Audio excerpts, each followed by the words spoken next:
ناظرین، یہ تھا سن 1984۔ اس میں ایک ایسے منصوبے کا آغاز کیا گیا جسے بلا شبہ دنیا کا 8واں عجوبہ کہا جا سکتا ہے۔ ایک ایسا عجوبہ جو ایک تپتے صحرا میں زندگی لے آیا۔ لیبیا، اس کا 99% حصہ بنجر تھا، جہاں پانی کا نام و نشان تک نہ تھا۔ یہاں کی 7 ملین آبادی 180 کلومیٹر لمبے ساحل سے سمندر کو صرف دیکھ سکتی تھی، لیکن اسے استعمال نہیں کر سکتی تھی، کیونکہ یہ پانی استعمال کے قابل ہی نہ تھا۔ لیکن جیسے ہی دنیا کا یہ 8واں عجوبہ تیار کیا گیا تو لاکھوں کیوبک لیٹر پانی نے یہاں کی بنجر زمین کو سرسبز کر دیا۔ لیکن بعد میں ایسا کیا ہوا کہ آج اس منصوبے کا نام و نشان مٹتا جا رہا ہے۔ ناظرین، ہماری زمین کا 70% حصہ پانی ہے، لیکن یہ پانی استعمال کے قابل نہیں ہے۔ اس 70% میں سے جو استعمال کے قابل ہے وہ صرف 3% ہے، اور اس 3% میں بھی 2.5% گلیشیئرز، ایٹماسفیئر اور انڈر گراؤنڈ ہے۔ مطلب ہمارے استعمال کے قابل جو پانی ہے وہ صرف بچتا ہے 0.5%۔ اب یہ 0.5% پانی پوری دنیا میں ایکولی ڈسٹریبیوٹ نہیں ہے۔ کسی جگہ سمندر کے پانی کو ٹریٹ کر کے استعمال کے قابل بنایا جاتا ہے، جو کہ کافی مہنگا پڑتا ہے۔ کسی جگہ آرٹیفیشل رین کے ذریعے پانی کو جمع کیا جاتا ہے۔ ایک مرتبہ ساؤتھ افریقہ میں تو اتنے برے حالات ہو گئے تھے کہ ایک آئس برگ کو کاٹ کے جہازوں سے باندھ کے ساؤتھ افریقہ لانے کا پلان بھی بنایا تھا۔ لیبیا میں بھی ایسی ہی خشک سالی سے نمٹنے کے لیے سن 1984 میں معمر قذافی نے ایک دریا بنانے کا فیصلہ کیا۔ لیبیا کے میپ کو آپ دیکھیں تو ہر طرف بنجر صحرا ہی نظر آتا ہے۔ یہاں کئی سال تک بارش نہیں ہوتی۔ یہاں اتنی شدید گرمی ہوتی ہے کہ یہاں آپ پانی رکھ دیں تو کچھ ہی دیر میں وہ ایواپوریٹ ہو جائے گا۔ لیکن قدرت نے لیبیا کو پانی تو نہیں دیا، پر ایک اور نعمت سے نوازا ہے، اور وہ ہے کروڈ آئل۔ کروڈ آئل کے معاملے میں لیبیا تمام ممالک میں 9ویں نمبر پہ ہے، یعنی یونائٹڈ اسٹیٹس آف امریکہ سے بھی زیادہ۔ 1950 میں جب یہاں آئل ڈھونڈا جا رہا تھا تو ڈرلنگ کے دوران یہاں ایک اور خزانہ بھی ملا، اور یہ خزانہ تھا فریش واٹر کا۔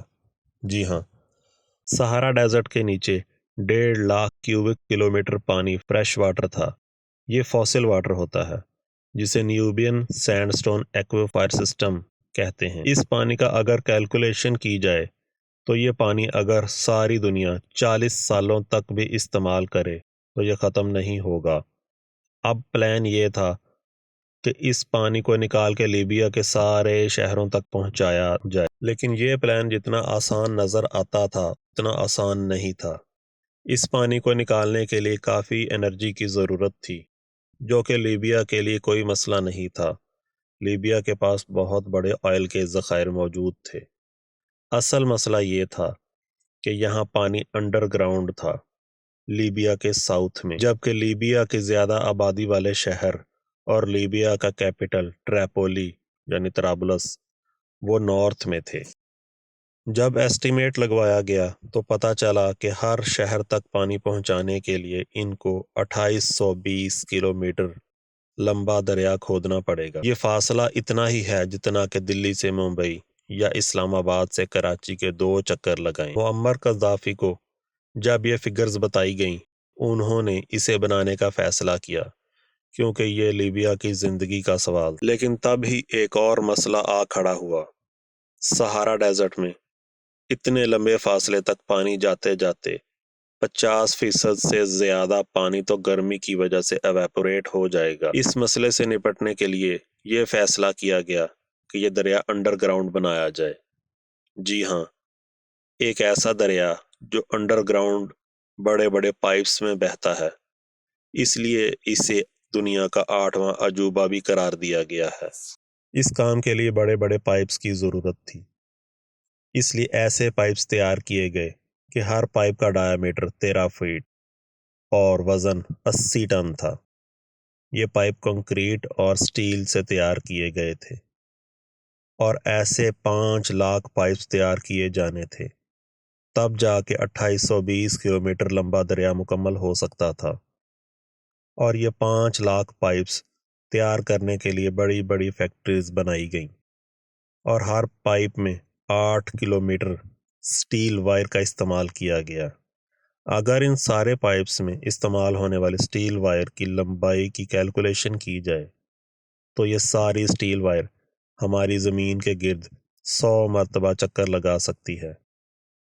اتنے بڑے پائپس کو فیکٹری سے کنسٹرکشن سائٹ تک پہنچانا بھی ایک بڑا مسئلہ تھا، کیونکہ ہر ایک پائپ کو بڑے ٹرک پہ لوڈ کر کے سائٹ تک پہنچانا تھا، اور لیبیا میں روڈ نیٹ ورک بھی نہیں تھا۔ اس کام کے لیے ساؤتھ کورین کمپنی کو بلایا گیا اور فیز 1 میں 3200 کلومیٹر لمبا روڈ نیٹ ورک بنایا گیا۔ اس کے بعد کھدائی کا کام سٹارٹ کیا گیا، کیونکہ ہر پائپ کو زمین کے نیچے 20 فٹ تک دبانا تھا۔ اس کام کے لیے اندازاً 3 ارب کیوبک فیٹ ریت اور پتھر کھودے گئے تھے۔ ناظرین، یہاں تک جتنا بھی کام ہوا تھا وہ فیز 1 تھا، اور اس فیز 1 میں $5 ارب خرچ آ گیا تھا۔ اس کے بعد 1989 میں فیز 2 پہ کام شروع کیا گیا۔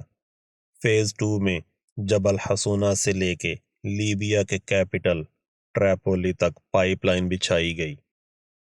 یہ پائپ لائن 700 کلومیٹر لمبی تھی۔ اس کے بعد فیز 3 میں کفرا کے مقام سے لے کے بن غازی تک پائپ لائن بچھائی گئی۔ اس پائپ لائن کا فاصلہ 1000 کلومیٹر تھا۔ اس سے اگلے مرحلے میں ان دونوں پائپ لائن کو آپس میں جوڑا جانا تھا۔ ناظرین، ان پائپ لائنز کے علاوہ 5 بڑے بڑے ریزروائرز بھی بنائے گئے تھے۔ ان میں سے ہر ایک ریزروائر کا ڈایامیٹر 1 کلومیٹر رکھا گیا تھا۔ یہ ریزروائرز آج بھی موجود ہیں۔ یہ مین میڈ ریور دنیا کا سب سے بڑا اریگیشن سسٹم ہے۔ اس پروجیکٹ سے نکلنے والا پانی نہ صرف لیبیا کے 6.7 ملین لوگوں کے پینے میں استعمال ہوتا ہے، بلکہ اس کا 70% حصہ ایگریکلچر اور انڈسٹریل ریکوائرمنٹ کو بھی پورا کرتا ہے۔ یہ اتنا بڑا میگا پروجیکٹ تھا کہ اس میں $25 کھرب سے زیادہ کا خرچہ ہوا۔ اس پروجیکٹ کے پہلے 3 فیزز کو مقررہ مدت میں پورا کیا گیا۔ ماہرین کہتے ہیں کہ نیوبین سینڈ سٹون ایکویفائر کا پانی اگلے 100 سال تک استعمال کیا جا سکتا ہے۔